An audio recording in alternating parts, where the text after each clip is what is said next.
Hello guys and welcome to another tutorial. And today I'm going to show you how to link your text box on your document in Adobe InDesign. So the first thing that you will need to do now is to open your Adobe InDesign software and follow these simple steps. Here in this example, I'm going just to create two text boxes. I'm going to fill them with placeholder text, and this is the second one that I'm going to fill it also with the placeholder text.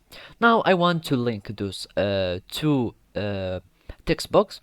To do so, I will need to select any one of them. So basically I'm going to select this one and make it like that, and I'm going to resize this one too.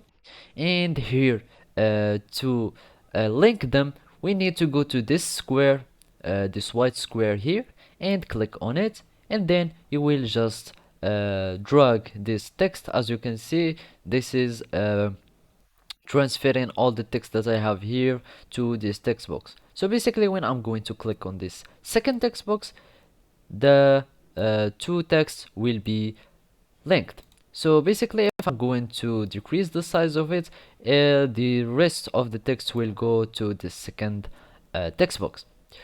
You can do also this operation like in the other sense by going to the second one and go to the upper blue and white square and click on it and click on this one, and you can just have the same result.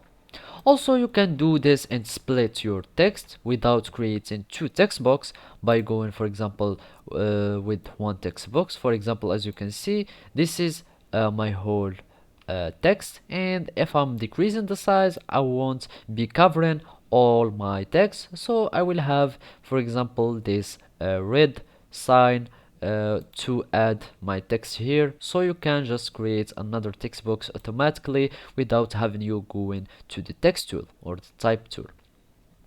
Or you can just do it even if the text box is already empty, and you can just click on the white square again and just click like that, and whenever you decrease in the size of it or the size of the text box or the first one, it will directly and automatically go and be redirected to the second text box created. So basically this is how you can link text box on Adobe InDesign. Thank you for watching and see you next time.